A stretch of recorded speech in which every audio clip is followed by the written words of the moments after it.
देखिए, प्रकाश का अपवर्तन, रिफ्लेक्शन ऑफ लाइट, इसको समझने के लिए अच्छी तरह से ज्ञान हो जाए तो पहले छोटी छोटी बातों का ध्यान रखना चाहिए। जैसे कहते हैं पारदर्शी माध्यम। अब पारदर्शी माध्यम कौन कौन से? ठोस, द्रव, गैस। ठोस में कांच आ जाता, हीरा आ जाता, द्रव में जल आ जाता, गैस है हवा आ जाती, कुछ गैसें आ जाती हैं।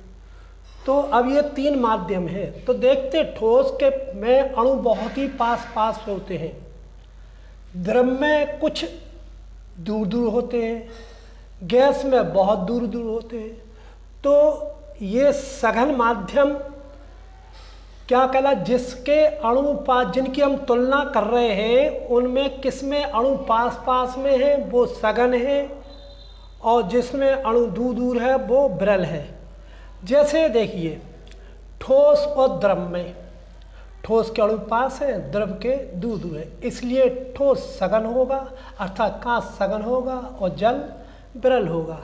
अगर हम द्रव की और गैस की बात करें, इन दोनों में यानी जल और हवा की बात करें, तो जल में अणु जो है हवा की अपेक्षा थोड़े पास पास में, इसलिए सघन हो जाएगा, ये विरल हो जाएगा। इन दोनों की बात करें तो ये सघन होगा, विरल होगा। तो पहले आप अच्छी तरह समझ लिए सघन विरल होता क्या है। सघन मीन्स घना, जिसमें बहुत ही पास पास में हो अणु, ठीक है। विरल जिसमें थोड़ी दूर दूर हो। अब देखिए ये समझने के बाद अब आप समझे प्रकाश के अपवर्तन का नियम क्या है। क्या है प्रकाश अपवर्तन? जब कोई प्रकाश की किरण एक माध्यम से दूसरे माध्यम में प्रवेश करती है तो अपने मार्ग से विचलित हो जाती है, इस घटना को प्रकाश का अपवर्तन कहते हैं। विचलित होने का मतलब देखिए, ये सीधी जाना चाहिए थी लेकिन अवलंब की ओर मुड़ गई, ये सीधी जाना चाहिए अवलंब से दूर भाग गई।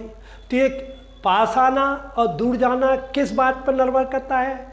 यदि हमारा माध्यम विरल माध्यम से सघन माध्यम में जाएगी तो अवलंब की ओर मुड़ जाएगी, और सघन से विरल में जाएगी तो अवलंब से दूर हट जाएगी। देखिए एक रोचक कहानी है, आप समझ जाएंगे कि ऐसा होता क्यों है। हम जानते हैं कि सघन माध्यम में माने भीड़ भाड़ में दबते हैं और विरल में फैलते हैं। तो अर्थात जो सघन में जा रहे हैं तो ये पास आ रही है, दब रही है, और सघन से विरल में जा रहे हैं तो दूर हट रही। जैसे याद करना वैसे याद कर लेना। अब इसके फिर से, जब कोई प्रकाश की किरण एक माध्यम से, ऊपर है विरल माध्यम, नीचे सघन माध्यम, एक माध्यम से दूसरे माध्यम में प्रवेश करती है तो अपने मार्ग से विचलित हो जाती है। इस घटना को प्रकाश का अपवर्तन कहते हैं। अपवर्तन के दो नियम हैं। नंबर 1 आपतित किरण, अपवर्तित किरण, और अविलंब, तीनों एक ही तल पर होते हैं। दूसरा नियम बहुत ही इम्पोर्टेंट है। किन्हीं दो पारदर्शी माध्यमों के लिए आपतन कोण की ज्या साइन आई और अपवर्तन कोण की ज्या साइन आर का अनुपात एक नियतांक होता है। आपतन कोण आई, अपवर्तन कोण आर, तो sine I upon sine R बराबर नियतांक। नियतांक को हम n से लिखते हैं, ठीक है। म्यू से भी लिख सकते हैं, n से लिख सकते हैं, लेकिन तुम जानते हो अनुपात होता क्या है? ये तुलना होती है। किस में किसकी तुलना की जा रही है? हम जैसे कहें कि पिता की उम्र और पुत्र की उम्र में तुलना, तो पिता की उम्र पहले आएगी ऊपर और उसकी नीचे आएगी। अगर हम फिर पलट दें कि पुत्रो पिता की, तो पुत्र के ऊपर पहुंच जाए, पिता की नीचे आएगी। अर्थात दोनों में आंसर क्या होंगे? अलग अलग होंगे, ठीक है। तो ये जो है अब इसमें तुलना करना, हम क्या है, माध्यम 1 से जा रहे हैं तो माध्यम 1, माध्यम 2 में प्रवेश कर रहे हैं तो माध्यम 2, तो 2 का अपवर्तनांक 1 के सापेक्ष 1 के सापेक्ष 2 का अपवर्तनांक, तो ये एक अपवर्तनांक का द्वितीय नियम हुआ। इसे स्नेल का नियम भी कहते हैं। अगर स्नेल का नियम आ जाए कि स्नेल का नियम लिखो तो केवल नियम नंबर 2 लिखना, क्या, किन्हीं 2 पारदर्शी माध्यमों के लिए आपतन कोण की ज्या साइन आई और अपवर्तन कोण की ज्या साइन आर का अनुपात एक नियतांक होता है, sine I upon sine R बराबर 1:2। ठीक है। अच्छा, अब ऐसे ही बहुत सारे माध्यम हैं। जैसे हम ANG की बात करें तो ये हवा के सापेक्ष कांच का अपवर्तनांक है। हम इसे केवल कांच का अपवर्तनांक भी कह सकते हैं। AND हवा के सापेक्ष हीरे का अपवर्तनांक, डायमंड का अपवर्तनांक, इसे हम डायमंड का अपवर्तनांक भी कह सकते हैं। ANW हवा के साथ पानी का अपवर्तनांक, तो अर्थात पानी का अपवर्तनांक कह सकते हैं। यदि हवा सापेक्ष हो तो हम केवल कह सकते हैं कांच का अपवर्तनांक, हीरे का अपवर्तनांक, जल का अपवर्तनांक। ठीक है, कह सकते हैं, लेकिन आपको लिखना पड़ेगा जैसे कांच का अपवर्तनांक तो ANG लिखना पड़ेगा। हम कहें हीरे का अपवर्तनांक ANG। यदि WNG ऐसा हो तो पानी से किरण जा रही, अर्थात जल के सापेक्ष कांच का अपवर्तनांक। अब ये जरूर, अब कांच का अपवर्तनांक नहीं कह सकते आप, क्योंकि इसमें जल आ गया, जल के सापेक्ष, अर्थात पहली किरण जल से जाएगी और कांच पहुंचेगी। यहाँ सब में हवा से जा रही थी, सब में, तो ये होता बेटा अपवर्तनांक। अब देखिए जो अपवर्तनांक है, अब इसमें कुछ नियम हैं। नंबर 1, जैसे अभी हम माध्यम 1 से जा रहे थे और 2 में प्रवेश कर रहे थे तो sine I upon sine R. उत्कर्णता के नियम से यदि हम किरण सघन माध्यम से डाले जाएं ऐसे, तो वो ऐसी ही लौटेगी। अब ये क्या हुआ, आपतित कोण साइन आर अपॉन साइन आई बराबर कहाँ से जा रहे, माध्यम 2 से 2n1। ठीक है, ये समीकरण 1 और ये 2। समीकरण 1 2 से गुणा करें, इनका मल्टीप्लाई कर दें तो ये आई से ये कट जाएगा, 1 आ जाएगा, 1n2 अपॉन 2n1। इसका मतलब 2n1 इक्वल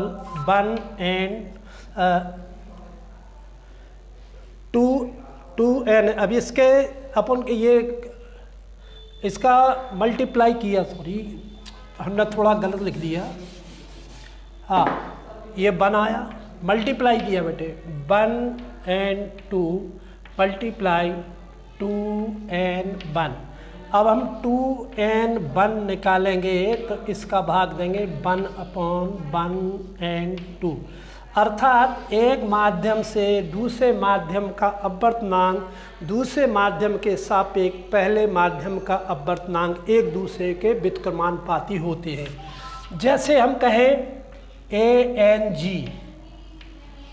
बराबर 3/2। अब हम पूछे GN क्या होगा बेटा, माध्यम बदल गया तो ये भी बदल जाएगा, 2/3 हो जाएगा, एक दूसरे के व्युत्क्रमानुपाती होते हैं। इसका एक फार्मूला और है, बहुत ही इम्पोर्टेंट है, वो बहुत काम में आएगा।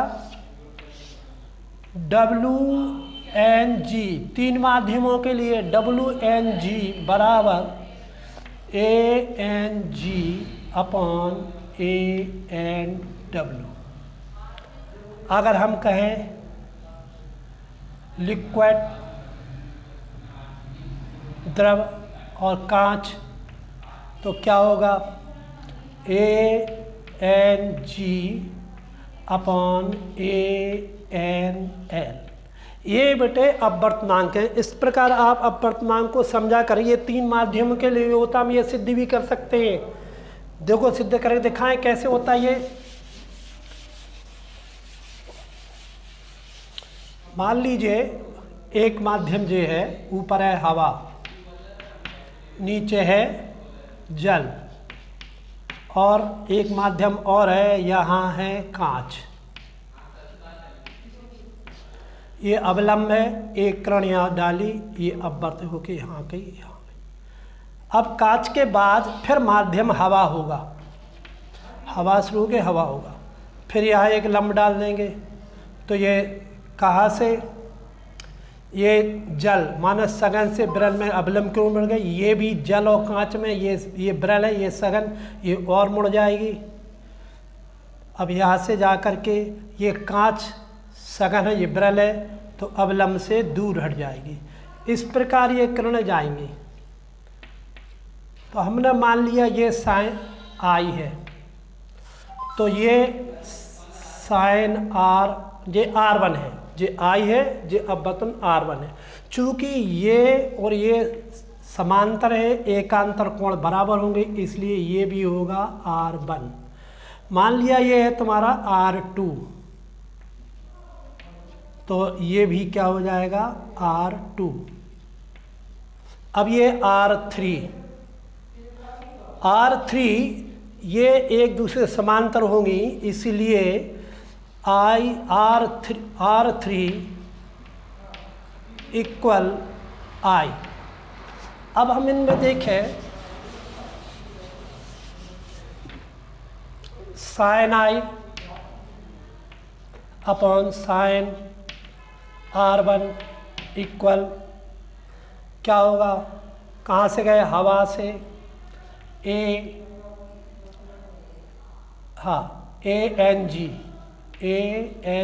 हवा से, ANW हवा से जल में गए। अब जल से जाएंगे तो क्या हो जाएगा, साइन यहाँ से ये आपतन कोण होगा, साइन R1, ये अपवर्तन कोण होगा, साइन R2। अब कहाँ से गए, जल से, तो WNG। अब इसी प्रकार यहाँ से देखेंगे, इसमें ये क्या होगा, आपतन कोण sign R2 upon sign R3 को हम I लिख सकते हैं, बराबर क्या हो जाएगा, कांच से जा रहे हैं GNA। अगर इन सबको मल्टीप्लाई कर दें तो क्या होगा, मल्टीप्लाई करने पर हो जाएगा ये sine I upon sine R1 multiply sine R1 upon sine R2 multiply sine R2 upon sine I equal क्या होंगे, ANW multiply WNG multiply GNA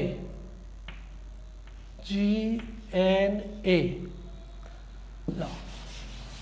अब क्या है, ये सब कट गए, ये आ गया 1 equal ANW WNG into GNA। ठीक है, अब अपन निकालना WNG equal 1 upon ANW into GNA। ये माध्य हवा के सापेक्ष, लेकिन हवा के सापेक्ष इतनी, इसलिए उल्टा हो जाएगा, व्युत्क्रम हो जाएगा, WNG व्युत्क्रम होने के बाद ऊपर पहुंच जाएगा ANG अपॉन ANW, अर्थात ये सूत्र बन गया। ये बहुत ही इंपॉर्टेंट सूत्र है, आपको याद रखना पड़ेगा। ठीक है, यदि याद नहीं है तो आपका न्यूमेरिकल बहुत ज़्यादा गलती होंगे। ठीक।